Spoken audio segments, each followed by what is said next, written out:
Eu fui diagnosticado no dia 22 de dezembro de 2023 com um tumor no intestino, com uma metástase no fígado. E isso foi uma descoberta assim, de uma forma muito inesperada. E é aí que a bicicleta aparece na minha vida. Então, em 2018, mais ou menos, eu comecei a pedalar. Fiz mais de 4 vezes o Letap, gosto de fazer provas de longa duração aí de 100 km, 110 km. E numa sexta-feira, né, eu tinha pedalado na segunda, terça, quarta, quinta e sexta. Falei, vou finalizar o ano aqui, finish strong, né? Vamos finalizar o ano forte. Ia fazer 300 km na semana de bike. E de repente, uma rua deserta ali no Morumbi, uma senhora, ela estava saindo da casa dela, um garoto foi desviar, ele se distraiu, e ele me pegou de frente, na contramão. Eu voei por cima do carro dele, caí de costas, 3 costelas trincadas, pulmão perfurado, uma respiração curta. Ele veio, me atendeu ali, ele falou assim, posso te ajudar? Eu sou médico. Eu falei, não estou conseguindo respirar bem, chamou uma ambulância. Enquanto isso tudo acontecia, veio a senhora que estava saindo da casa dela também, que não teve culpa nenhuma. Ela olhou e falou assim, posso te ajudar? Eu falei assim, eu queria ligar para minha esposa. Assim, pois não, qual é o seu nome? Ela me perguntou. Eu sou Otto. Ela falou assim, Otto, eu te conheço, sou Cecília Neves. Cecília Neves namorou o Chiquinho Scarpa aí durante 5 anos, amiga da minha família há mais de 30 anos, e sempre que eu penso num desafio passado por uma mãe, eu lembrava dela, porque ela perdeu um filho há mais de 15 anos atrás num acidente de automóvel. Então, e eu nunca tinha tido a oportunidade de conversar com ela. Então, encontrar uma pessoa naquele momento, uma pessoa que eu conhecia, sabendo que ela tinha passado por todo esse desafio de vida, e ela de alguma forma envolvida ali naquele acidente que eu não sabia ainda o que era, foi muito importante, né? Então, a Cecília Neves e o Luca Tristão, que viraram 2 pessoas assim do meu coração, que viraram meus anjos, porque quando eu cheguei no hospital, quiseram fazer tomografia de tórax e de abdômen depois de drenar a pleura, né, por onde vazou o ar. Então já tive um alívio imediato ali, mas fui fazer tomografia de tórax de abdômen.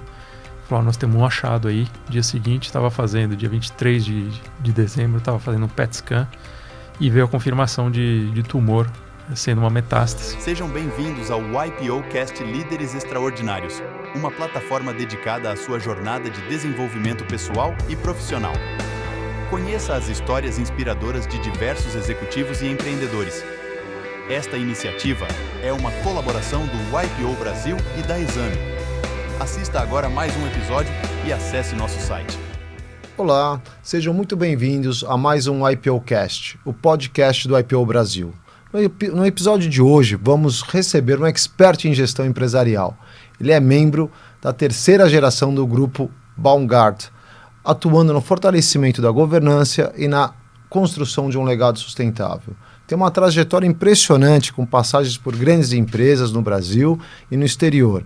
E investe ativamente no ecossistema de startups e no terceiro setor. Seja muito bem-vindo, Otto Baumgart. Muito obrigado, Ventura. É um prazer estar aqui com vocês. Prazer aqui estar recebendo por todos aqui da Exame. Eu que agradeço você estar aqui, Otto. Você é um querido amigo, um querido membro do fórum também, que participamos aí. Tem uma honra de participar mensalmente e acompanhar a sua história e a sua trajetória profissional. E, Otto, você tem uma trajetória impressionante, né? Diversa, passando por diversas empresas, sempre Toshiba, Itaú, Ancar, vamos lá, me ajuda. Ivanhoe e Heavyman International, em Nova York, antes de assumir papéis estratégicos no grupo Baumgart.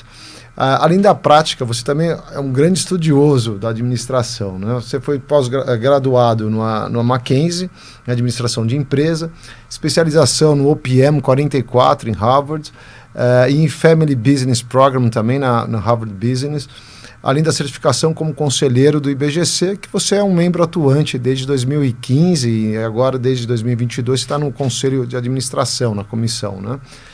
Faz parte no conselho da família Lois Cávio, é acionista da Diconto, empresa pioneira na fabricação de panetones, um ícone do Brasil, fundada lá em 1935.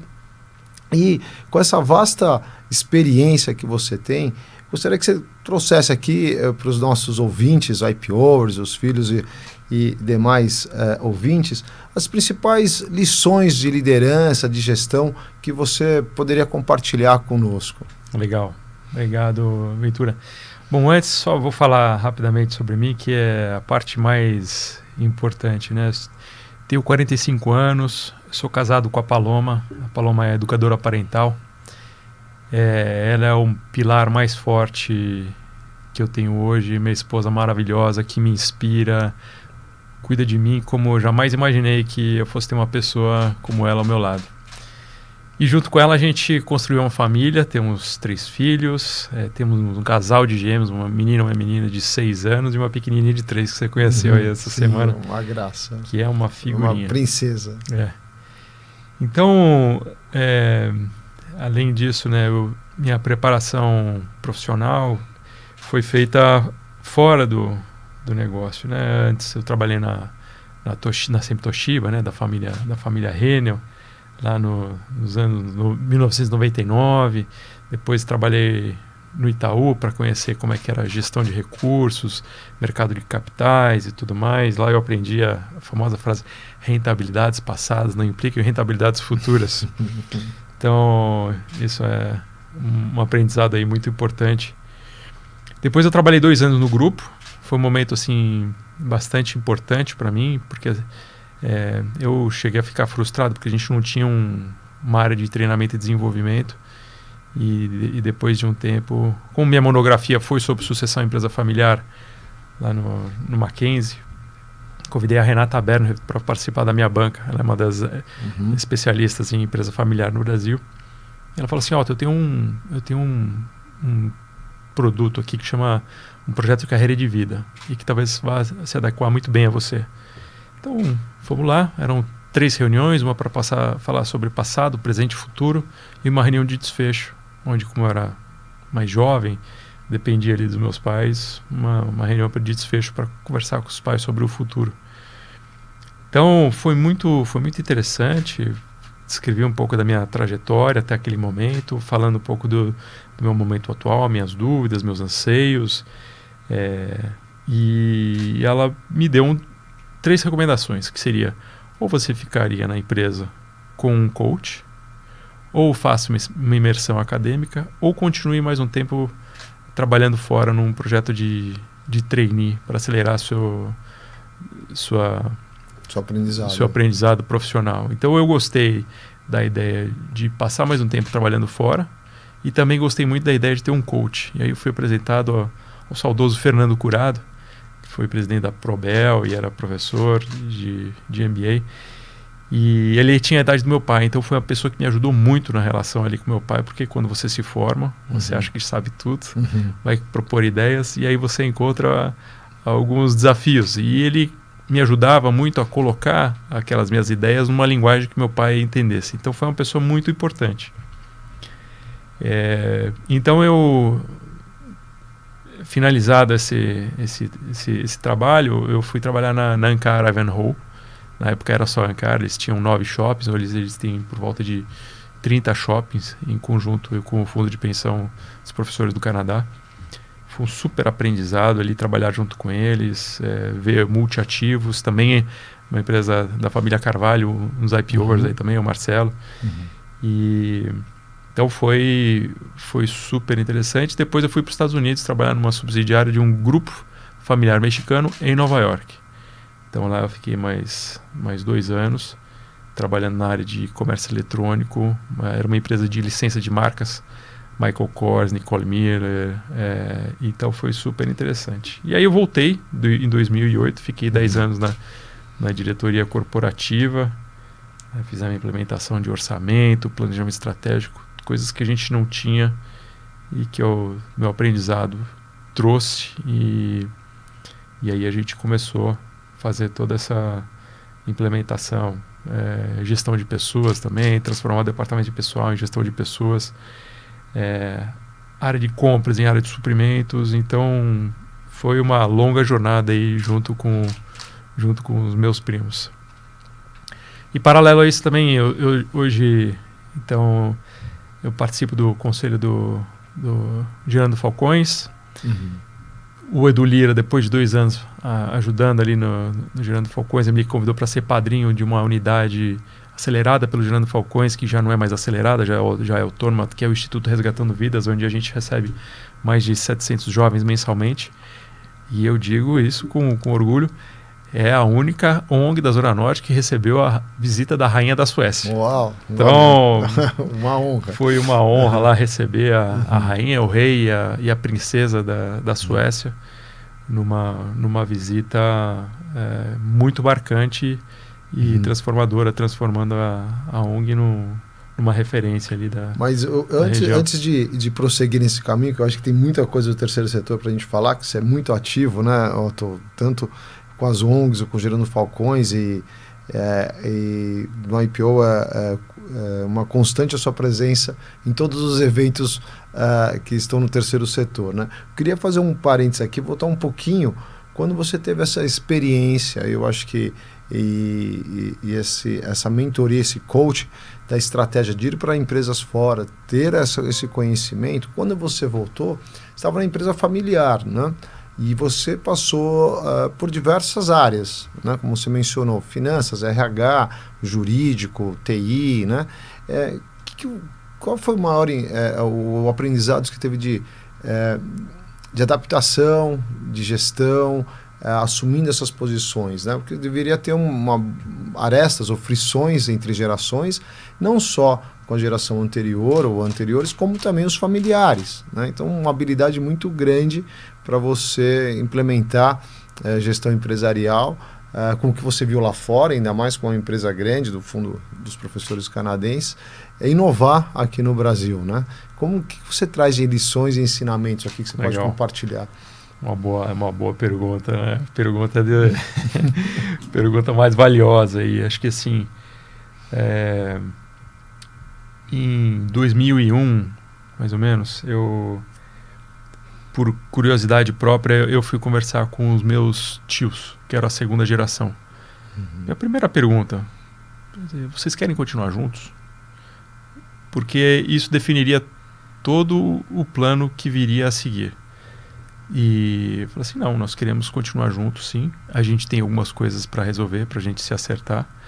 E é importante que vocês da terceira geração, vocês também consigam se entender e criar a sua própria história aqui. Então, feito esse primeiro passo, eu fui fazer o segundo passo, que foi conversar com todos os meus primos da segunda geração, para falar assim: puxa, o que está indo bem, o que ainda incomoda. E aí eu acabei fazendo uma lista grande de todos os itens que a gente deveria sanar para que não fossem problemas de continuidade nas gerações futuras. Que esses são a habilidade de comunicação, de negociação, é um dos fatores-chave que fazem com que as empresas familiares consigam perpetuar pelas gerações, né? As estatísticas são muito cruéis. Então, ela decai de um terço, ou seja, 33% das empresas sobrevivem e chegam na segunda geração, aí ela cai para um terço novamente. 11% sobrevivem e chegam na terceira geração, 4% sobrevivem e chegam na quarta geração. E eu cresci ouvindo do meu pai rico, filho nobre, neto pobre. Eu fazia as contas, falei: sou terceira geração, eu sou pobre.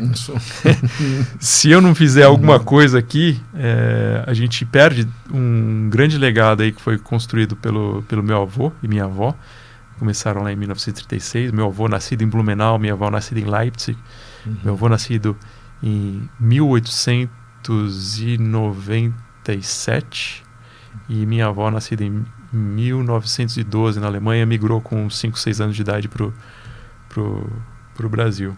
Então, todo esse legado que foi construído por eles e expandido aí pela segunda geração, onde, com o falecimento do meu avô lá em 1972, a gente foi para o agronegócio, que é uma das áreas que a gente tem uma fazenda em Rio Verde, uma operação de grãos e gado.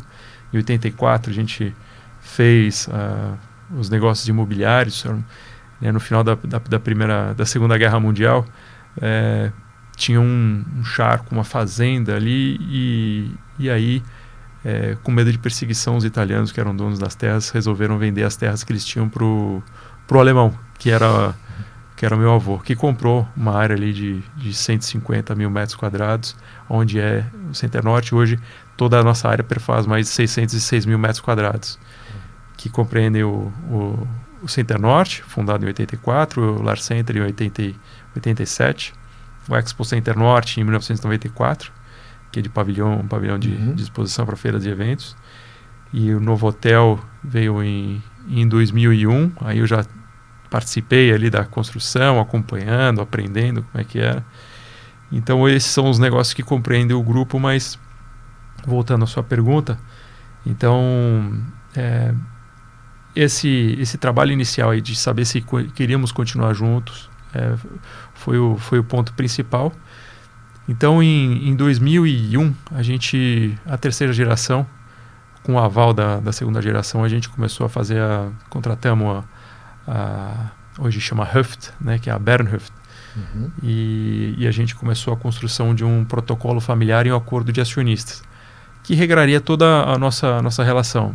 Pode trabalhar no grupo, não pode, qual que é a educação mínima, precisa ser formado, não precisa ser formado, tem que ter trabalhado fora ou não, regra de utilização de bens comuns, fazenda, quem tem prioridade, compra de produtos da empresa, utilização de produtos da empresa, utilização de área comercial, eventualmente, do Center Norte, do Expo. E a gente foi construindo todas essas regras por nós mesmos e de muito mais valor do que a gente tivesse recebido isso pronto da segunda geração, porque a gente começa a criar a nossa própria história. Quantos primos, Otto? Nós somos em 10 na terceira geração. E todos participaram dessa... De uma certa forma, sim, todos trabalharam. Mais ou menos trabalharam e foram ouvidos e deram suas... Exato. Então foi um trabalho assim, muito rico. A gente também fez um curso de negociação entre a família. A gente convidou amigos de fora para a gente tratar sobre temas de negociação. Então foi muito divertido, além de super enriquecedor. A gente teve um consultor que trabalhava. A gente chegou à decisão que no nosso grupo a gente precisa ter agentes externos para que faça o papel um pouco do algodão entre os cristais, e que então a gente tem um advisor, e de tempo a gente tem os conselheiros independentes, e de tempos em tempos a gente traz gente de fora, outras famílias, para conversar conosco, para a gente trocar um pouco de figurinha, tanto a gente poder contar a nossa história, quanto a gente aprender da história de outras famílias. Então a gente é muito próximo da família dos Hermílio de Moraes, da família Brenan, família Jansen, da Tigre, e entre outros. Então isso é um fator aí bastante importante aí para a gente conversar e estar sempre se atualizando. E nessa governança que vocês estruturaram, né? Você já foi presidente do conselho, né? E deve voltar agora, né? Esse modelo que vocês desenharam lá atrás, que bem citou aqui, ele é abrangente. Vocês já devem ter revisitado ele algumas vezes. Queria que vocês falassem um pouquinho isso, esse aperfeiçoamento ao longo do tempo, né? Você comentou lá em 2001 até agora, são 24 anos, aí deve ter algumas versões disso, né? Então, quais são os pontos que foram mais demandados dessa revisão e a volta agora para o Conselho Administrativo, né? Então, como funciona essa alternância, se ela é suave, se ela é bem, e os desenvolvimento estratégico do presidente, né? Então, o que você espera aí para o próximo ano, assumindo novamente esse cargo? Legal. Foi uma decisão. A gente começou com um mandato de 1 ano, a gente viu que era curto demais, passamos para 2 anos, e então a gente cicla entre os 3 núcleos familiares acionistas, né? Então é um tempo melhor. Talvez a gente estamos aí nos nossos 8 anos de troca. Então a gente está sempre fazendo a avaliação se esse é o melhor modelo para nós ou não, mas tem sido benéfico, porque dá a oportunidade de cada um dos núcleos exercer um pouco o poder, dar a sua velocidade, dar a sua visão. Então tem funcionado para nós, e o bom é que a gente tem os nossos conselheiros independentes. Então a gente tem uma área de governança forte, A gente tem 2 conselheiros independentes, que um é o Walter Dissinger, que ele foi presidente da Votorantim, foi presidente da BASF, e o Thiago Lima, que ele também é OPMer, ele trabalha na JGP, mas é um exímio expert aí no setor de shopping centers, que vem agregar muito aí para nós. Então, a gente tem um conselho de família, a gente tem um conselho de acionistas e um conselho de administração. E é o modelo dos 3 ciclos clássicos ali, né? Onde o conselho de administração, ele olha, acompanha, monitora os negócios. O conselho de acionistas, a gente vê o nosso nível de endividamento, a gente discute que negócio que a gente vai investir, se tem algum negócio que a gente vai desinvestir, estrutura de capital. Então são perguntas muito relevantes e a gente trata isso de forma muito disciplinada em fóruns separados. E o terceiro fórum, que é super importante, que é o conselho de família, onde a gente cuida da biografia da família, a gente cuida dos encontros familiares, a gente trata dos desenvolvimentos aí que vão ser feitos tanto para a terceira geração, que é a minha, quanto para a 4ª geração. A gente contratou a Ernest Young para criar uma escola de acionistas. Então a gente vem fazendo um trabalho bastante importante. E ainda para complementar, a gente tem 2 comitês, né? Um comitê de finanças, auditoria e risco, e temos um comitê de pessoas, cultura e governança. Né? E cada um desses 2 comitês tratam matérias específicas de remuneração, sucessão, treinamento, cultura, que é super importante. Então a gente tem um encontro de cultura uma vez por ano, a gente recupera as falas de família, e às vezes muito mais importante do que a gente dizer o que a gente quer ser, é dizer o que a gente não quer ser de forma alguma. Então são mensagens bastante importantes que a gente sempre que tem a oportunidade de estar com os executivos, trazemos a liderança e a gente faz esses encontros. Então, no final do exercício, né, que em abril do ano que vem eu volto à presidência do conselho por mais 2 anos. Então a gente dá um tom um pouco diferente, mas a gente procura fazer isso também de uma forma bastante homogênea. Então a gente tem um plano que cada um cria desses 2 anos e a gente vai seguindo, mas quando eu chego lá, em função de todos os desafios e oportunidades que eu vejo, eu trilho um plano, valido, converso com todos os independentes, a gente valida com os acionistas e a gente segue a implementação. Então é um pouco aí de como é que é construída a nossa governança aí de grupo. E a gente tem um conselho apartado para o agronegócio. E a gente tem um modelo diferente, a gente tem 2 conselheiros independentes, tem uma reunião dedicada só para tratar de fazenda, que funciona muito bem. Então é um modelo que a gente está olhando para ver se a gente vai fazer uma migração em algum momento futuro, para que a gente possa extrair o máximo da nossa governança e dos conselheiros independentes. Excelente, muito bem colocado. Eu fico imaginando aqui, você no conselho, as 3 caixinhas, vamos chamar assim, o conselho família, o acionista e a administração, e na história das famílias brasileiras, né, mais de 80% dos negócios americanos são familiares, né, são famílias que empreendem, né? A gente recebeu aqui no IPOcast, no ano passado, um professor americano de Harvard, especializado em gestão familiar, e ele coloca que a energia do fundador, a energia dos herdeiros, do dono da empresa ou da família, né, que sempre mantém um pouco a chama viva da empresa, né? E a inovação, aquela cultura, empreendedorismo da empresa. E ele, a vida toda, a tese dele, ele contrapôs a gestão de CEO, a gestão profissional, colocava isso, e hoje, ao longo de 40 anos de estudo, ele volta a essa raiz, né, que ele defendia, não vou falar o contrário, mas um outro peso, né? Então, você voltando hoje para o Conselho de Administração e vendo os gestores, os C-levels, os CEOs empreendendo, num mundo tão dinâmico que nós estamos, e tão veloz e tão rápido, né, com as transformações de tecnologia, de produtos e de inovação, como você vê a implementação e a velocidade, ou às vezes assim, a família fala, olha, não tem uma vontade operacional às vezes, então como é colocado essa frição ou esse estilo entre o C-Level, a execução, né, e as diretrizes estratégicas? Isso, queria que você colocasse um pouco isso em perspectiva, né? Ao longo do tempo, o grupo, que você tem diversas atividades empresariais, né, e como ela responde a essas demandas da inovação imediata, da revolução que a gente está vivendo, mais uma, né, com a AI agora. Uhum.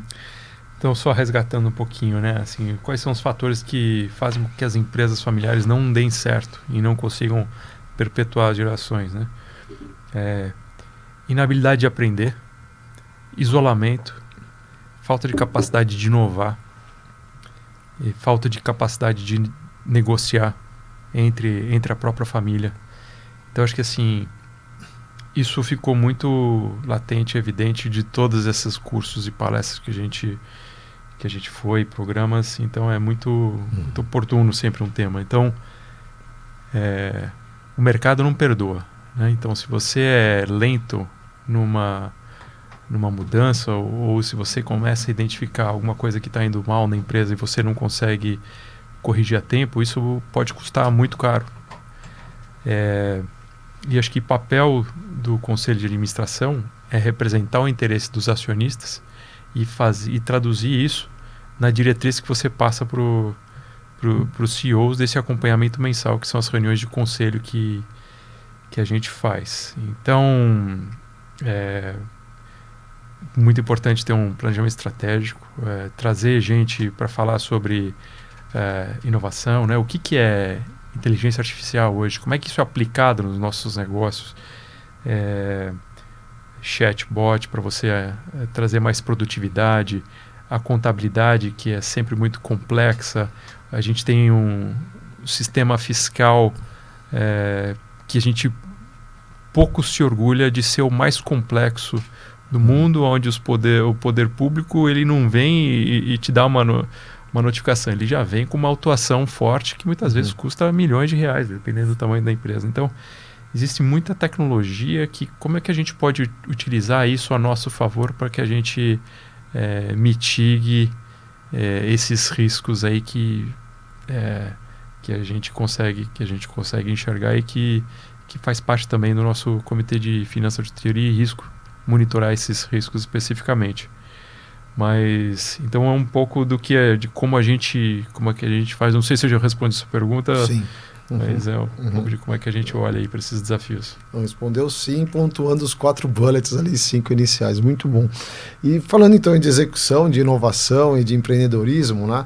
Otto, você além de ter esse cargo e essa trajetória no grupo, né, você é um investidor ativo, né? Consta que você tem mais de 14 investimentos em startups, nos setores de fintech, alimentos saudáveis, mobilidade, medtech, né? Como é que você escolhe os setores? O que te motivou a estar nesses setores, né? O que você busca também num negócio? O que você analisa antes de investir num negócio? Qual é que é a sua análise de investimento e estruturação? Então, por ser uma cria da casa, né? Eu fui criado e educado para trabalhar na empresa da família. Quando a gente... Um ponto importante aí falar que assim, a família tomou a decisão de sair da operação porque a gente acreditava que ao invés de se dedicar às atividades operacionais do dia a dia, a gente livraria mais tempo dos acionistas e dos conselheiros que somos hoje para a gente dedicar mais tempo para olhar, fazer benchmarks internacionais, participar de mais feiras e eventos, uma agenda um pouco mais leve, onde a gente consegue beber de novas fontes para a gente trazer o que existe de melhor e de inovação e se relacionar com os nossos pares internacionais. Mas saindo da operação lá em 2017, o dia seguinte foi... A gente vai fazendo o plano, né? Mas o dia seguinte, quando você sai da operação, você se encontra numa posição muito solitária ali, né? Então, meu projeto era de criar um family office, né, de fazer a gestão da liquidez, dos imóveis. E como eu sempre gostei muito de empreendedorismo, eu, junto com minhas irmãs e meu pai, a gente criou uma carteira de investimentos diretos em algumas startups. Também migrando o nosso portfólio de liquidez para uma posição mais ilíquida, com uma visão de longo prazo, seguindo ali os endowments de Yale e de Harvard, buscando a rentabilidade mágica lá dos 10, 12% ao ano. Então, muito nessa vontade aí de criar alguma coisa própria e de fazer um pouco de um empreendimento, de empreender por conta própria, eu acabei me envolvendo muito com esse mundo aí de startups. Então, nem todas elas são startups, algumas já são um pouco mais maduras. A gente tem muito aprendizado aí, né? O pessoal gosta de falar que a tese de VC, de investimentos diretos, é spray and pray, né? Que é sprayar, espalhar e rezar, porque são negócios muitas vezes muito incipientes, que você não sabe se eles vão dar frutos ali em 2, 3, 4, 5 anos ali na frente. Mas o principal ponto aí que a gente olha o principal é o empreendedor, né? Qual que é a qualidade do empreendedor que a gente está investindo, o tamanho e o setor e que dor que aquela startup está resolvendo.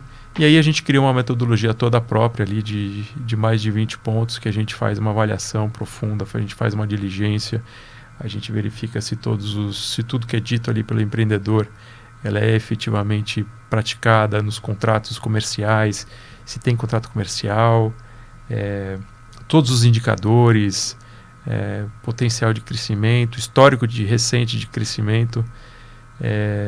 Alguns a gente investe sozinho, outros a gente investe em club deals, outros são oportunidades que aparecem de venture capital, que a gente acaba desenvolvendo um relacionamento mais próximo. E o que isso traz de muito interessante, assim, que isso nos oxigena muito, porque a gente está ligado e você conhece empreendedores assim de uma qualidade extraordinária. Então isso traz sempre muita inspiração, são trocas de altíssimo nível, são setores e tecnologias muitas vezes que não estão atreladas e que a gente pode aprender alguma coisa para trazer para os nossos negócios. Uma investida recente agora, a gente investiu na Traction, que é uma empresa que começou como dispositivos de sensores de vibração para as grandes indústrias, que você consegue fazer uma análise preditiva de quanto tempo e vida útil aquele equipamento tem antes dele quebrar, porque quando ele quebra é tarde demais. Então você pode fazer uma programação. Então esse tipo de tecnologia já é um unicórnio brasileiro.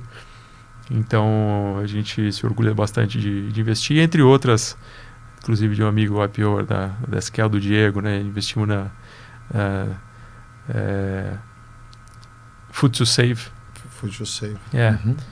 E que super ligado à sustentabilidade, né? Implementa sacolas em estabelecimentos de produtos perecíveis, que no dia de vencimento eles colocam aqueles produtos numa sacola e eles vendem, gerando valor para o estabelecimento, que teria que jogar fora, e agrega valor também para uma sacola surpresa de um cliente, e uma sacola super sustentável. Então você alimenta aí as 3 pontas da cadeia de uma forma muito interessante. Então é um negócio que assim, a gente está super satisfeito ali com o investimento, tem crescido, os empreendedores são de altíssima qualidade, capacidade de execução extrema. Então isso é um pouco do que a gente olha quando a gente vai investir. E em algum momento ali, né, o Venture Capital ele tem um ciclo ali de 5 a 7 anos, né? Onde o investimento, no momento que você faz o investimento e você tem ali uma potencial saída, com você gerando um rate ali de retorno sobre o investimento. A gente já teve write-off, né, empresas que deram água, A gente já teve empresas que saíram em 3, 4 anos dando 3, 4 vezes o capital investido. Então, na média ali, tem sido bastante interessante, uma estratégia de E a gente está bem num ciclo, né? Se eu for olhar, agora hoje a gente, vou colocar uma data aqui, porque a nossa gravação vai em algum momento à frente, né? Então a gente está no começo do ano, em 2025, aqui em fevereiro, e a gente vem num ciclo onde o Private Equity ele tem uma descompressão muito forte, né, para acontecer, né? Porque os VCs estão fazendo um papel não só de adquirir as empresas, mas também conseguem fazer a parte, às vezes, de suprir a demanda de capital, né? Com os juros atuais, né? Então você tem uma dupla função dos VCs ou do Private Equity comprando, esperando essa descompressão da nossa bolsa, né? Eu acho que os PIs aí vão aumentar bastante, os múltiplos, né? Então é um bom momento, né, Otto? É um momento, a gente vem de 2 crises, né? A crise do Covid, que em muitos casos atrasou toda a estratégia de implementação dos negócios. E a gente veio da crise do Silicon Valley Bank, que enxugou o acesso ao capital, o que fez um movimento muito interessante também de trazer os preços e os valuations das startups para um nível mais racional do que 20 vezes receita, né? Trazendo para 10, 5 vezes receita, dependendo dos setores. Então, muito mais adequados, talvez, com esse momento econômico que a gente vive. E a gente, no Brasil especificamente, com essa taxa de juros que a gente tem aí, chegando a 14%, o acesso ao capital, ou para que o investimento no Venture Capital ele seja exitoso, ele tem que ser muito melhor do que o CDI, né? Então, faz com que os negócios e os empreendedores tenham que ser muito mais safos e os investimentos tenham que ser cada vez melhores. Bom, vamos mudar um pouquinho aqui para liderança e gestão. A gente já falou um pouco de sustentabilidade, governança, tem muito aprendizado aqui, pessoal. Acho que o Otto, vou fazer 2 séries aqui com o Otto. Uma só não vai ser suficiente para falar de todo o conhecimento. Os temas são amplos, né? Mas ao longo da sua trajetória, né, você tem uma valiosa experiência que a gente denota aqui de liderança dos negócios, né? Eu queria que você falasse um pouquinho para quem está começando, ou para os filhos dos nossos IPOers, dos nossos colegas, né? Na sua geração de empreendedorismo, as lições que vêm da sua família, que você acredita que faz diferença e pode fazer diferença nos negócios das outras pessoas, focando tanto IPOers ou quem está começando agora, né? Deixando aqui uma mensagem aos jovens IPOers também, né? O que você aprendeu com a sua família, o que você aprendeu de valores culturais, de vivência, que você passaria para eles?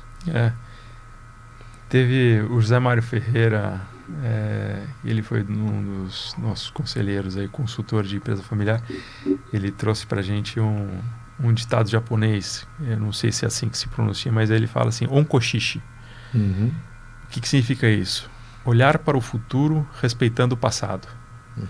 Então eu acho que essa é uma fala oriental, vem do Japão, que fala muito de como deve ser a filosofia dentro de uma empresa familiar, ou não necessariamente dentro de uma empresa familiar. De qualquer empresa que você chega, você tem que olhar, entender o histórico para você poder projetar o futuro. Mas aí, falando para essa nova geração, acho que o networking é uma coisa sempre muito, muito valiosa, né? E não o networking de quem você conhece, mas que pessoas que você se cerca e aquelas pessoas que você admira, para você poder fazer uma troca de ideia, para você poder ter um coach ali, um mentor, de você poder criar seus anseios. O Evandro Ferrer, ele era o superintendente, ele é o superintendente lá da Ankara Weinhold. Ele foi um super mentor para mim, junto com o Marcelo. Quando eu estava começando a trabalhar, fizemos lá um plano de treinamento. Uma vez por mês ou a cada 2 meses eu sentava com ele para compartilhar meus aprendizados. Então, ter um bom chefe é muito importante. Escolher uma boa empresa para se trabalhar, onde você vai ter, ou escolher algumas empresas onde você queira passar e construir sua jornada, né? Hoje, se eu voltasse atrás, eu teria estudar fora na época do colegial, teria feito um MBA fora, que eu fui fazer mais tarde o OPM, que supriu essa carência. Mas eu acho que a gente precisa estar cercado de boas pessoas sempre para a gente poder trocar ideia. Então, trabalhar em startup para você ver como é que é gerir uma pequena empresa com escassez de capital, tendo que fazer mais de uma tarefa, e aprender o que é o corporativismo, né? Porque você muitas vezes chega lá, pede alguma coisa para um colega de trabalho, e se você vai se deparar, fala, não, isso aqui não é a minha tarefa. Assim, como não? Uma das primeiras tarefas ali que a gente fez no grupo foi de criar a identidade do negócio, né? Então, quais são a visão, os valores, as competências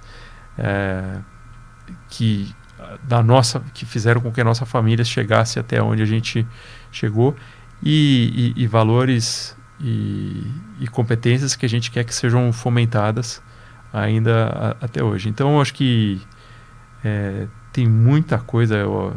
Conversar com jovens é sempre enriquecedor, né? Muitas vezes a gente aprende muito mais do que a gente está ali transferindo de conhecimento, mas acho que são alguns pontos aí que eu deixaria de mensagem. Então, se cerque sempre de boas pessoas, escolha bons lugares para trabalhar, escolha bons chefes, e se você vê que não está legal, toma uma decisão rápida de mudar, porque não é...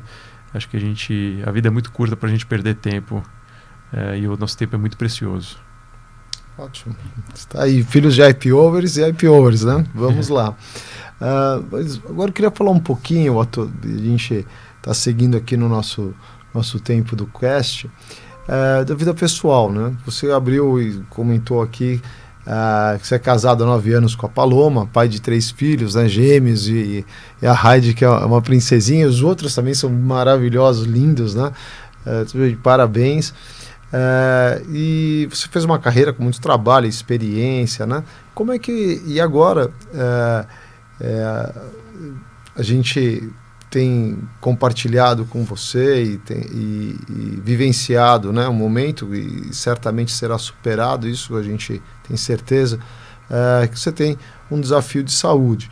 Eu queria que você falasse um pouco da sua vida intensa de trabalho, como que você coordenou com a vida familiar, você é muito, né? E o novo desafio que a gente vem acompanhando. Legal. E você... aqui, falando pessoalmente do nosso fórum, é um ícone, né, de luz, aí, de força e de resiliência diante desse desafio que você está tendo. E a gente tem certeza que você vai superar isso e vai estar por muitos anos e décadas aqui conosco. Legal. Esse foi um momento, assim, para mim, um momento de muita coragem aqui, Ventura. Inclusive de participar, aceitar o convite, que eu agradeço enormemente, de estar aqui hoje, né? Porque eu estou passando por um desafio pessoal. Eu fui diagnosticado no dia 22 de dezembro de 2023 com um tumor no intestino, com uma metástase no fígado, e isso foi uma descoberta, assim, de uma forma muito inesperada, e é aí que a bicicleta aparece na minha vida. Uhum. Então, em 2018, mais ou menos, eu comecei a pedalar, fiz mais de 4 vezes o Letap, eu gosto de fazer provas de longa duração, aí de 100 km, 110 km, e numa sexta-feira, né, eu tinha pedalado na segunda, terça, quarta, quinta e sexta. Falei, vou finalizar o ano aqui, finish strong, né? Vamos finalizar o ano forte. Ia fazer 300 km na semana de bike, e de repente, numa rua deserta ali no Morumbi, uma senhora, ela estava saindo da casa dela, um garoto foi desviar, ele se distraiu e ele me pegou de frente na contramão. Eu voei por cima do carro dele, caí de costas. 3 costelas trincadas, pulmão perfurado, uma respiração curta. Ele veio, me atendeu ali, ele falou assim, posso te ajudar? Eu sou médico. Eu falei, não estou conseguindo respirar bem, chamou uma ambulância. Enquanto isso tudo acontecia, veio a senhora que estava saindo da casa dela também, que não teve culpa nenhuma. Ela olhou e falou assim, posso te ajudar? Eu falei assim, eu queria ligar para minha esposa. Assim, pois não, qual o seu nome? Ela me perguntou. Eu sou Otto. Ela falou assim, Otto, eu te conheço, sou Cecília Neves. Cecília Neves namorou o Chiquinho Scarpa aí durante 5 anos, amiga da minha família há mais de 30 anos, e sempre que eu penso num desafio passado por uma mãe, eu lembrava dela, porque ela perdeu um filho há mais de 15 anos atrás num acidente de automóvel, então, e eu nunca tinha tido a oportunidade de conversar com ela, então encontrar uma pessoa naquele momento, uma pessoa que eu conhecia, sabendo que ela tinha passado por todo esse desafio de vida, e ela de alguma forma envolvida ali naquele acidente que eu não sabia ainda o que era, foi muito importante, né? Então a Cecília Neves e o Luca Tristão, que viraram 2 pessoas assim do meu coração, que viraram meus anjos, porque quando eu cheguei no hospital, quiseram fazer tomografia de tórax e de abdômen depois de drenar a pleura, né? Por onde vazou o ar, então já tive um alívio imediato ali, mas fui fazer tomografia de tórax, de abdômen. Falou, nós temos um achado aí. Dia seguinte, estava fazendo, dia 23 de dezembro, estava fazendo um PET scan e veio a confirmação de tumor, sendo uma metástase. Então, a vida vira de ponta cabeça. No nosso fórum ainda do começo do mês, ainda a minha principal queixa era, eu tô com uma agenda muito turbulenta, atribulada, eu quero um ano de 2024 mais tranquilo, em paz. Uhum. E a gente estava conversando muito, né, Silvio, aqui da Exame, que também passou por um desafio semelhante aí, né, também aos 27, 28 anos, uma doença muito grave, ela leva à morte de muitas pessoas, e você se depara numa situação de uma solidão, refletindo ali sobre continuidade da vida, se você vai estar junto com seus filhos. Então aquilo tudo mexeu muito comigo, e ali começou uma grande jornada de ressignificação, né, que começou com aquela reflexão, e o universo, quando você não corrige, ele vem e ele te corrige de alguma forma. Então tive esse diagnóstico, comecei a conversar com uma psicóloga que foi fornecida pelo próprio Einstein, conheci meu oncologista, o Fernando Maluf, que é um amor de pessoa, um dos grandes especialistas. Falou, olha, uma metástase, é um nível 4, existe uma chance de cura, mas ela não é plena. Então a gente começa a conviver com tudo isso. E aí no comecinho de janeiro, recebo um vídeo de você, né, Ventura? Uhum. De um grande amigo nosso em comum, do Léo Simão, que tem uma plataforma, né, que chama Calma da Mente. E o vídeo dizia, fui acometido por uma doença grave. E aí? O que eu faço? Um vídeo de 5 minutos. E ele fala sobre, assim, a doença ela não é nem boa nem ruim. O que você vai fazer com ela é o que vai determinar se você vai levar isso para um martírio, você vai se colocar numa posição de vítima, ou se você vai usar isso para se fortalecer. E aí, ao final, ele fala, se você está passando por uma situação desafiante, eu queria te convidar para participar de um programa de 7 dias aqui que eu faço. Então, e coincidentemente, pouco antes do nosso fórum, que era lá no dia 10 de dezembro, eu encontrei com o Léo, numa turma de encontro de happy hour de OPM, bati um papo com ele e falei assim, puxa, depois eu me liguei, né? Falei, conheço o Léo? Mandei uma mensagem pro Léo. E foi uma das coisas mais importantes que ele trouxe para mim, foi a meditação. Foi ele que me conectou com a meditação. Ele me fez uma meditação guiada, além de eu participar do programa dele de 7 dias. Uma meditação de 23 minutos, onde você imagina uma luz verde entrando no seu corpo, uma luz de cura. Você escaneia o seu corpo, aí depois ele te leva para o seu para um retiro espiritual, você encontra um guia espiritual e você imagina quem é esse guia espiritual, você bebe de uma água cristalina e você imagina onde você estaria, isso era começo do ano passado, onde você estaria na metade do ano celebrando a sua cura, que discurso que você estaria fazendo. Então, isso tudo traz uma positividade muito, muito grande e foi um dos principais aspectos aí que me trouxe chão, me trouxe de volta para o chão. Eu sou Capricórnio, então o chão para mim é muito importante.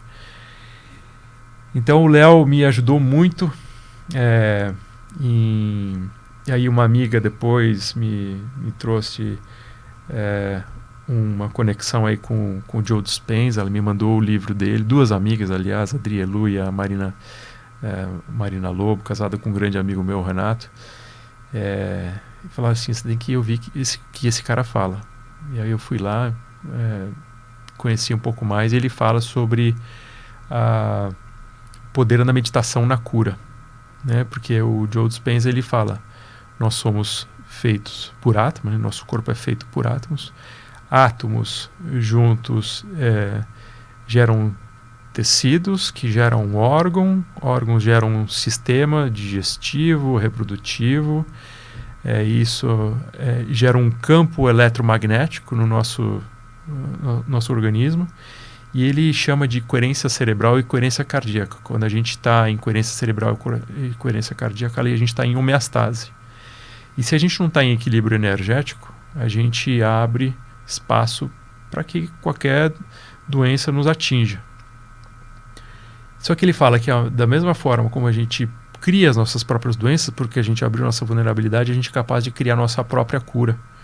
A gente tem uma farmácia de mais de 2.500 componentes químicos à nossa disposição e basta a gente mentalizar e focalizar através da meditação. Então, foi um super aprendizado. Então, eu passei desse momento, né? Porque eu...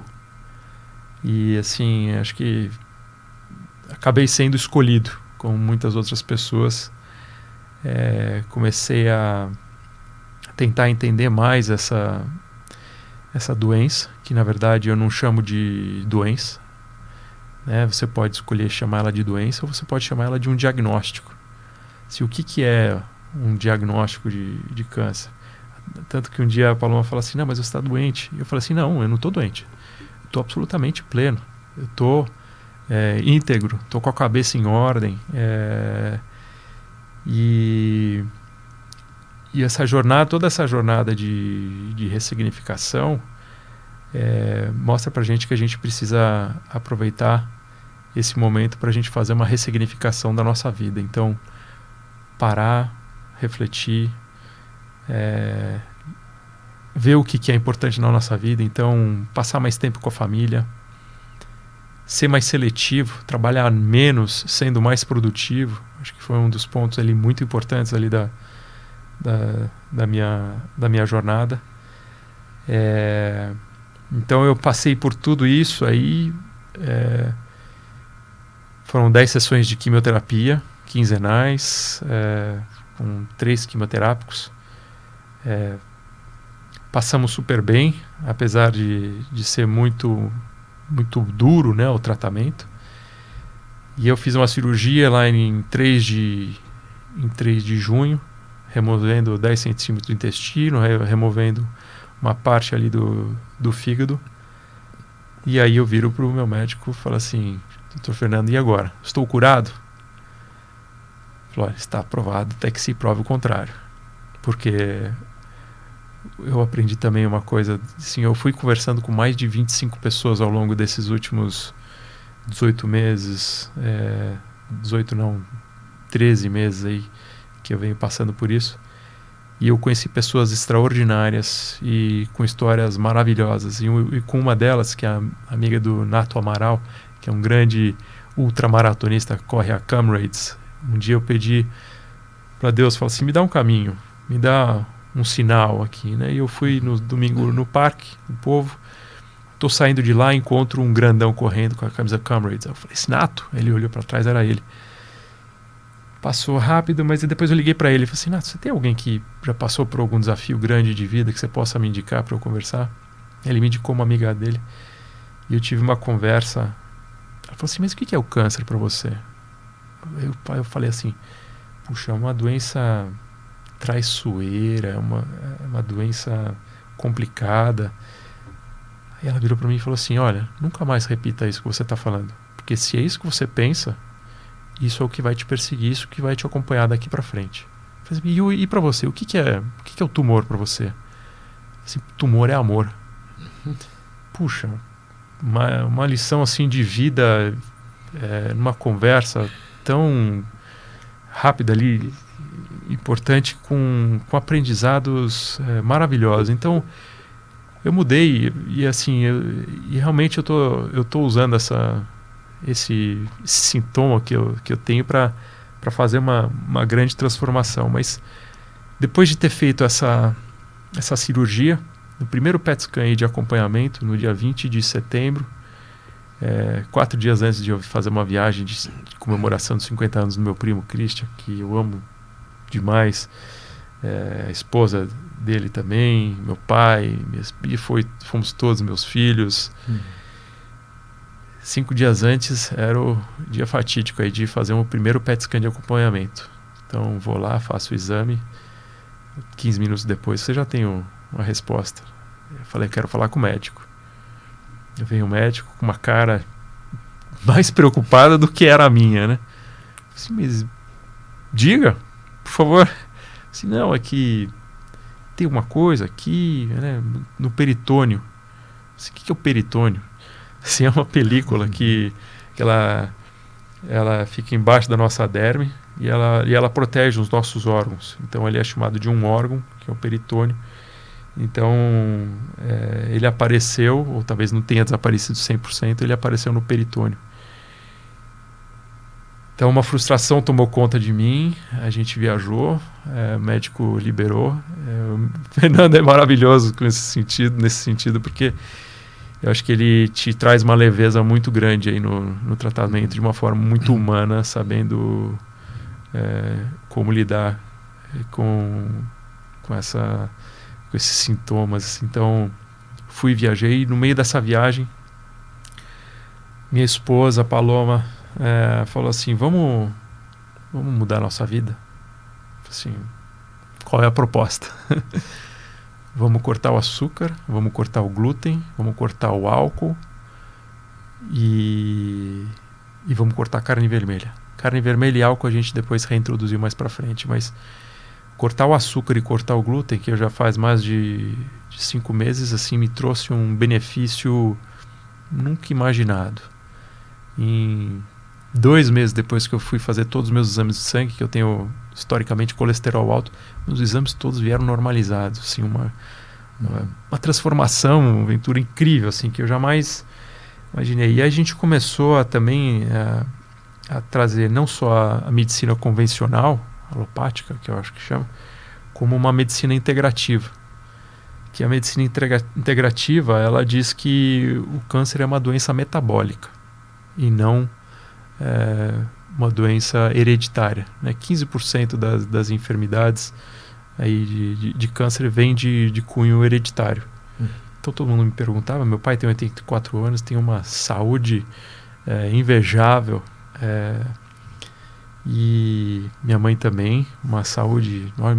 Meus avós, por parte de mãe, minha avó viveu até 105 anos, meu avô viveu até 97 anos, então longevidade não era uma questão, e essas enfermidades nunca abalaram minha empresa. Mas fato é que alguma coisa está acontecendo no mundo, né? Eu até trouxe aqui para você, na faxina de final de semana, o Ventura sabe que eu gosto de guardar alguns artigos, mas eu tinha um artigo, eu gravei por outro, porque tinha um artigo do Chateau, né? Chateaubriand.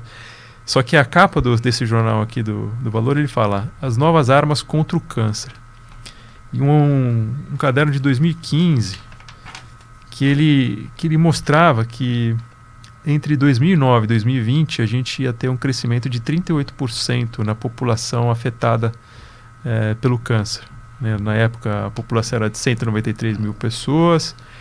Casos identificados no ano de 2009 eram 365 mil casos novos. Então, esse número ele vai só aumentando, né? Ele vai chegar a 800 mil, uma população de 200 milhões de habitantes. E eu acho que de toda essa nossa jornada, eu estou indo e voltando, mas contando um pouco assim de fatos que foram muito importantes ali na nossa vida. A Paloma, logo quando a gente teve o primeiro diagnóstico, lá em dezembro, ela falou assim, eu queria falar. A minha esposa, a Paloma, ela é educadora parental e ela tem mais de 50 mil seguidores no Instagram. Então ela falou assim, eu senti um chamado de Deus aqui que eu acho que a gente precisa conversar sobre isso. Porque muitas poucas pessoas conversam sobre isso. Então, não existe uma comunidade forte onde você possa buscar um amparo, além de sua rede médica e de pessoas próximas da sua família, mas eu acho que esse é um ponto muito importante. Eu levei 10 dias para tomar essa decisão, porque eu não queria ficar isolado, eu estava num momento muito introspectivo. Falei, puxa vida, e se esse negócio não der certo, né? Mas eu tomei coragem e falei assim, vamos falar sobre isso. Então ela fez um vídeo, ela postou esse vídeo, e esse vídeo, em 2 semanas, ele deu 300 mil views. É um negócio assim, muito mais do que os seguidores que ela tem. E de um dia para o outro eu acordei com mais de 200 mensagens no meu WhatsApp de pessoas com mensagens maravilhosas, me colocando nas orações, se colocando à disposição. E eu vi como é importante, né? Assim, o Brasil é um dos países mais ligados à fé que a gente tem, né? Acho que é o país onde uma das maiores quantidades de católicos que existem. Então, e eu nunca tinha prestado muito atenção nisso, né? As pessoas colocavam, vou te colocar nas minhas orações, eu falava, tá bom. Mas com a quantidade minha casa virou um santuário. Recebi santos de todos os lugares do mundo, orações, nossa, foi assim incrível. Isso encheu meu coração de alegria, e todo esse medo que eu venho enfrentando, eu vi que assim, todo esse medo ele foi preenchido por amor. Então, quando a gente coloca o amor acima do nosso medo, porque é normal, a gente vai sentir medo, a gente vai ter dias que vai ser mais desafiante, mas a gente se ampara dentro daquelas pessoas, daquele ciclo de pessoas que a gente gosta, de compartilha, e a gente busca forças, né? Então, essa foi uma passagem super importante, e poucas pessoas sabem. Eu estou contando hoje pela primeira vez que a gente voltou com esse diagnóstico, né? Então, voltando a esse momento aí de buscar a medicina alopática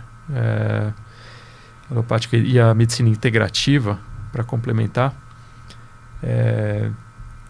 a nutrição ela faz um papel muito importante. Então, eu chego aqui, eu estou a 35 horas de jejum. Então, ontem foi meu dia de quimioterapia. É importante falar, eu não sou especialista, mas eu tenho seguido especialistas, então nutricionista, endócrino, oncologista, e a minha médica integrativa, que é Maria Emília Gadelha, né, fazendo ozônio, fazendo toda uma suplementação. Eu comecei a fazer um coaching espiritual, tenho feito acupuntura. Então, assim, toda essa suplementação e o jejum, nossa, fizeram com que meu 4º ciclo novo agora de químio, a gente tenha navegado em velocidade de cruzeiro, chegou aqui absolutamente nada, sem, né, porque às vezes drena energia e tudo mais. Enquanto meu 3º ciclo, eu tive infecção, eu tive inflamação, eu tive muita ânsia, coisa que eu não tinha tido o ano passado inteiro. Então, acho que a medicina integrativa ela tem feito um grande papel. E tenho feito meditação. Eu fui lá enquanto eu estava na minha viagem da Islândia, tomando essas decisões de cortar. Eu falei para a Paloma de cortar açúcar e glúten, que continuamos cortados. Eu tenho seguido uma dieta cetogênica, né, onde você corta 100% do glúten e açúcar também. E assim, estou me sentindo muito bem, cabeça em dia. Eu fui para um encontro de uma semana do Joe Dispenza em Orlando, num hotel de 1.700 quartos, com 1.900 pessoas, num ballroom ali, numa vibe assim incrível, meditando das 6 horas da manhã às 8 horas da noite. Então eu aprendi muito nesse último ponto, né? Então ainda dentro dessa suplementação existe uma linha que diz que o câncer ele é um parasita. Então a gente está fazendo em paralelo uma desparasitação.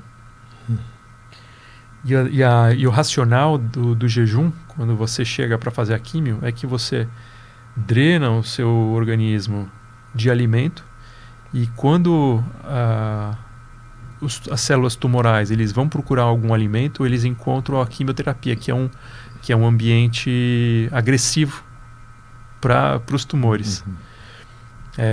E a partir de 72 horas o seu organismo ele começa a fazer autofagia, que as células começam a se comer. Então tem as células que chamam natural killers, que elas matam junto com a suplementação, o jejum, o ozônio, a quimioterapia, a dieta cetogênica, que é uma dieta de restrição, apesar de colocar gordura, mas gordura boa, e berries. Então para mim está sendo um super aprendizado, e sempre que eu posso eu compartilho essa história desse desafio que eu tô passando. E por que eu tenho dito isso, né? Porque a gente tem que seguir muito a nossa intuição. Então o pai da Paloma ele faleceu, coincidentemente ou não, de câncer no intestino. Quando ele identificou, ele faleceu aos 58 anos mais ou menos, super jovem. E então assim, e a Paloma há mais de 4, 5 anos ela falava assim: eu quero que você faça colonoscopia. E eu falava para ela assim: não precisa. Perguntava para os médicos, né, para me embasar cientificamente: não, só depois de 45, 47 anos você faz uma colonoscopia. E quando eu tive meu acidente, se eu tivesse ouvido 2 anos antes que ela já vinha falando, tivesse feito uma colonoscopia, eu já tinha encontrado, porque muito provavelmente eu já vinha passando por isso há mais de 2 anos, quando eu sofri esse acidente. Então, o que esse artigo diz também, e que é muito importante, é o diagnóstico precoce.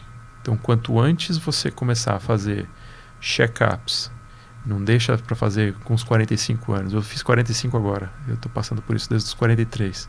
Talvez, se eu deveria ter começado com 40 anos. Se você puder fazer com 30, existem pessoas passando por essa enfermidade muito mais. Então, a pergunta que eu fiz, mas se a gente quiser, e o porquê disso, né? Eu acho que é toda essa industrialização, essa alimentação, muitos conservantes, muitos químicos que a gente acaba colocando dentro do nosso organismo, não tem, acho que ajudado muito a nossa saúde. Nossa saúde acho que tem que ser muito mais baseada numa alimentação mais, como dizia, né, da vovó, né, como a vovó fazia, né? Não, o meio ambiente está desafiador, né? Você olha o mar, eu mergulho desde 84. O mar é plástico, microplásticos, né? Então hoje o peixe é um grande fator, né? Recentemente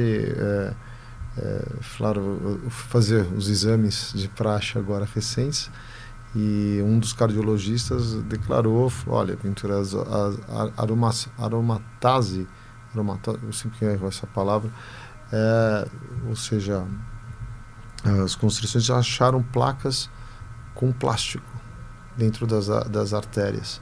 Ele agora recente, ficou com uma notícia: a qualidade de alimentação nossa, por mais tá desafiador. Químicos, a poluição natural do meio ambiente, né, metais pesados. Mas, Otto, assim, estou deixando aqui, a palavra é sua, né? E acho que é um aprendizado de vida, de resiliência, e a gente que acompanha você tem a oportunidade de estar ao seu lado e vibrando positivo.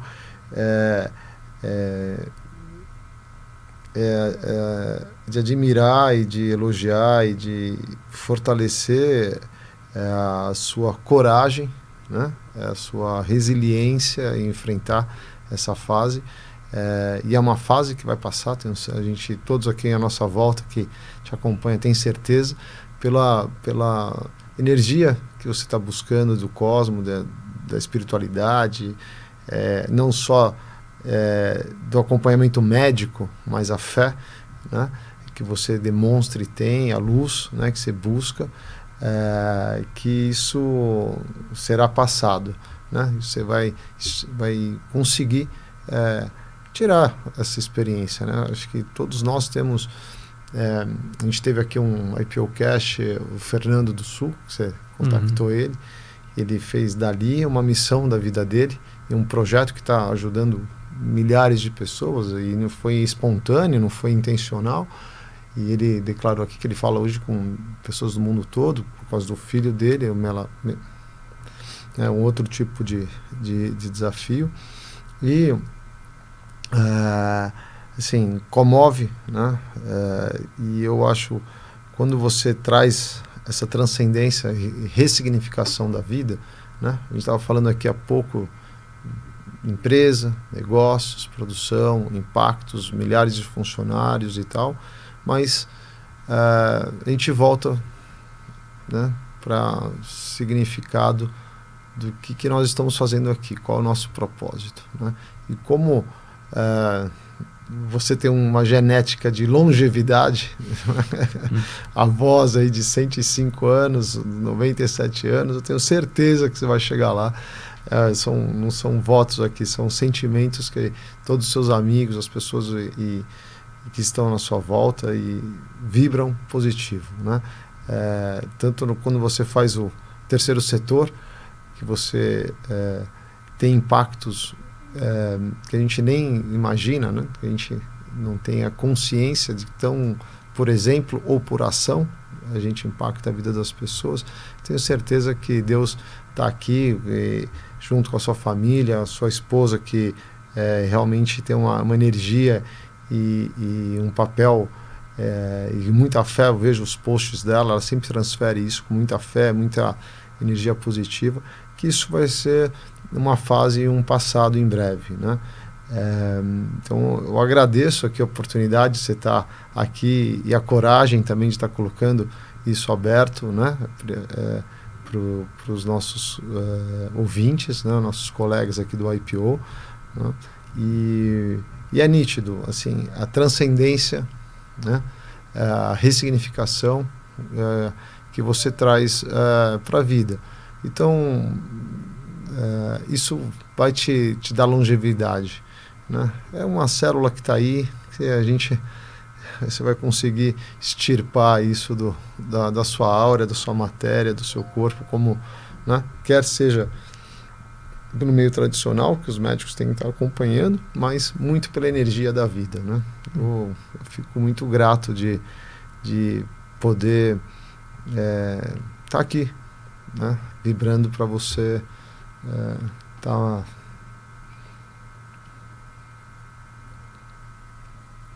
por muitas décadas com a gente. Obrigado, Ventura. O Edu Lira aí do Gerando Falcões, né? Foi engraçado, foi 4 anos atrás, ele chegou para mim um dia que a gente estava no evento, ele falou assim: irmão, cortei o açúcar, faz isso. Foi muito interessante, porque aquilo ficou marcado para mim, né? 4 anos depois eu vim fazer isso. Então, assim, Deus fala conosco o tempo todo de diferentes formas, né? Por que eu estava naquela rua deserta no Morumbi e você olha a imagem, a gravação, que não tem carro que passa antes, não tem carro que passa depois, e aquelas 2 pessoas, as almas, meus anjos, cruzaram ali para me mostrar que tinha alguma coisa que eu precisava prestar atenção. E tenho certeza que, assim, é muito gratificante também estar com esse projeto social. Eu aprendo muito. Então eu levo uma vez por mês 10, a gente faz um papo, levo empresários, amigos, a gente faz um papo com 10 jovens de periferia. Eles contam a sua vulnerabilidade social, o seu sonho. A gente passa uma mensagem, conta a nossa história de vida e, assim, é muito rica essa troca. E a gente acaba com um almoço dentro da favela, no pitch, que assim, é um cara também com uma história empreendedora incrível. E assim, então eu gosto muito disso. A gente tem o Instituto Vedacity, o Instituto Center Norte, né? Então a gente está, pelo menos a cada 3, 6 meses, a gente dá uma caminhada dentro da comunidade ali, no entorno dos negócios onde a gente atua. E deixo aqui, por último, Ventura, algumas mensagens assim, de meus aprendizados. Assim, acho que de tudo isso que eu passei, né, quando a gente se depara com uma situação dessa, minha mensagem é assim: a gente precisa assumir o posto de piloto. Se a gente não tem condição, a gente coloca a esposa, o marido, o pai para estar nesse posto de piloto. A gente não pode ser simplesmente um passageiro coadjuvante, ou seja, a gente tem que questionar os médicos, a gente tem que entender, a gente tem que conhecer todas as nossas alternativas. É muito importante que a gente assuma esse lugar de piloto para que a gente seja responsável e que a gente depois não culpe alguém por alguma coisa que a gente, de forma... Eu gosto de dizer que assim, até aos 16 anos a gente pode culpar nossos pais, né, de tudo que a gente que a gente fez de errado. Depois dos 17, 18 para frente, a gente é responsável pelas nossas atitudes e escolhas, né? Um outro aprendizado aqui que eu tive numa conversa com um médico que fala sobre longevidade, assim, a gente nunca deve perguntar para uma pessoa assim, o que ela acha sobre. O que você acha sobre ozonioterapia? A gente tem que perguntar assim, o que você conhece sobre ozonioterapia? Porque muitas vezes as pessoas vão julgar e sem um embasamento científico. Fala assim, como é que você vai falar sobre um assunto se você não tem um embasamento científico? Né? O único que pode julgar é aquele senhor lá de cima, né? Então é um aprendizado, é muito sutil, mas é uma fala muito poderosa, essa que a gente teve. Devemos refletir sobre nossa alimentação, né? Alguma coisa também aconteceu depois da pandemia que acelerou demais esse surto, que essa epidemia. Então acho que tem muitas reflexões para a gente fazer, e conversando com médicos, acho que a gente consegue saber não só o que pode ter ocasionado esse surto, mas também a medicina integrativa, ela te revira o corpo. Teve um dia que eu fui no Einstein, eram mais de 70 frascos para mais de 100 e tantos exames.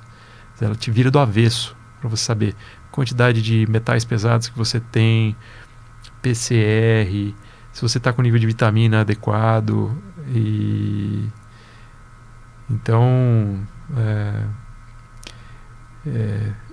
refletir sobre a alimentação, né? Deus fala conosco o tempo todo. Eu comprei no jantar do Fernando Maluf, a Paloma falou assim, poxa, vamos comprar esse jogo do Liverpool para 2 pessoas. E a gente foi para Liverpool sem saber. Ia ser só uma viagem legal, uma primeira viagem com meu filho de 6 anos. Cheguei lá, entrei no estádio, o pessoal cantando, 63 mil pessoas cantando o hino do Liverpool, que eu não conhecia. Fomos lá, o Liverpool ganhou, viramos fã do Liverpool. Dia seguinte, no café da manhã, a gente estava com o cachecol, né, o scarf ali do Liverpool. Aí um cara chegou e falou assim, e aí, tiver algum grito de guerra novo? E aquela pergunta me intrigou. Quando eu entrei no trem de volta para Londres, eu fui ouvir a música. E o hino do Liverpool, ele fala assim, You will never walk alone. Você nunca vai caminhar sozinho. E tem a letra, se você pesquisar, tem uma letra em inglês e tem a letra... E eu ouvi a letra, meu filho estava do meu lado, e meus olhos encheram de lágrima, eu olhando para o meu filho perguntando, tá tudo bem? Assim, tô bem, mas eu tô muito emocionado, eu tô aqui admirado porque o hino ele fala, vamos caminhar sobre a tempestade de cabeça erguida. Depois da tempestade tem um pote dourado e uma andorinha que vai cantar pra gente, e a gente vai caminhar todos juntos. E esse é o hino que a torcida do Liverpool canta antes de cada uma das partidas. E assim, é o hino mais maravilhoso que eu já vi, uma das músicas mais importantes e que energiza muito, né? Lembro do All Blacks ali, né? Os australianos, jogadores de rugby, né? E que é um mantra ali deles, assim, uma mensagem muito importante, que assim, nessa jornada que a gente está na vida, passando por provações e desafios, a gente não está sozinho. Então esse fortalecimento dessa comunidade, esse é um dos meus projetos. Já tem Silvia vai ser a minha voluntária aqui de criar uma comunidade forte para poder amparar essas pessoas que passam por esse desafio e ter conversas profundas e valiosas, como a gente tem nos nossos fóruns, né, Ventura, que eu tenho buscado cada vez mais fazer. Então, e por último, o Maluf, ele falou assim, se vocês quiserem uma segunda opinião, né, vai no Memorial. Ele indicou a médica Daiane, e ela me indicou um paciente brasileiro, Felipe Dutra, que se transformou num super amigo virtual, que eu não conheço ele pessoalmente, mas através dele e da minha esposa, assim, minha conversa com Deus e minha fé, assim, aumentou tremendamente. Ele foi para Fátima, ele conheceu um motorista, levou um padre. Eu falei assim, eu quero esse pacote. Liguei pro padre, peguei o motorista dele, fui para Fátima, cheguei lá em Fátima e eu falei assim, padre, antes de sair daqui, tem uma coisa que eu deveria saber, ou fazer, ou rezar, ou orar? Ele falou assim, meu filho, tudo que você precisava já foi feito. Agora você diga, seja feita a vossa vontade. Então com esse padre também a gente começou a tomar babosa, né? Babosa que tem efeitos, não é remédio, mas cura. Então tudo que é possível e está ao nosso alcance a gente está fazendo. Então essas são as mensagens finais.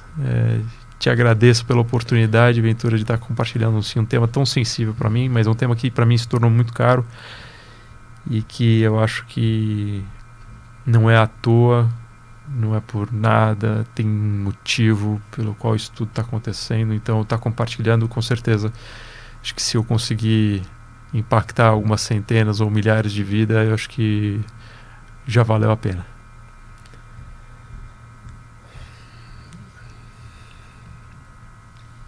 Eu que agradeço, Arthur, você estar aqui, sua coragem. A gente fala um pouco da história de vida. Eu tive a oportunidade de rodar o mundo de mochila. E eu buscava na mochila a liberdade e a energia do mundo. Fui faixa preta aos 16 anos e sempre fiquei muito conectado com energias do mundo. Então, Nepal, China, Ásia inteira. E eu tenho certeza que a energia que você se conecta e se está conectado e é uma fase. Você usou uma palavra aqui que me impactou no momento que quando você perguntou para uma pessoa o que era o tumor, ela falou que é o amor, né? E a liberdade, né? Liberdade de alma, de espírito, do cosmo, de redenção, né? E a gente vai ter décadas aí lembrando desse dia aqui. A sua experiência certamente é exemplo e impactará muitos ouvintes, porque você assumiu ser o piloto desde o dia 1, né? Falar, bom ou ruim, só é. E eu vou seguir minha vida e vou enfrentar. Eu não estou doente, eu estou com um diagnóstico e vou passar por ele. E tenho fé que vencerei. E você vencerá. Obrigado. Só uma notícia boa, dia 7 de janeiro de 2025 eu fiz um PET de acompanhamento, então mostrou pela primeira vez uma redução das lesões. Então isso dá, quando a gente recebe uma notícia boa, dá muito ânimo pra gente, né?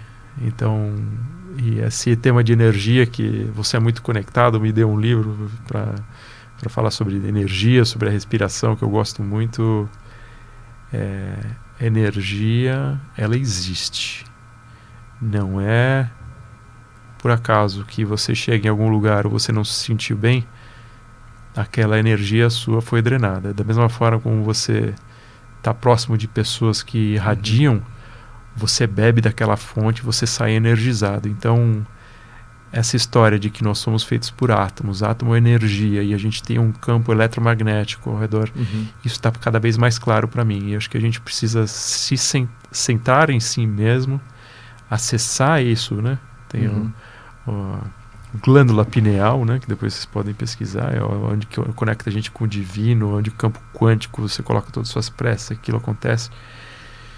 Então eu tenho colocado todas essas preces ali com a certeza de que vai dar tudo certo e daqui a tempo vamos estar compartilhando essas histórias e contando muitas outras peripécias viagens e peripécias e impacto e fazendo bem para as pessoas. Otto, a gente, infelizmente aqui, eu gostaria de prolongar nossa conversa deliciosa de experiência de vida, nesse sentido de superação e muitos exemplos, mas a gente tem que chegar aqui no nosso momento aqui.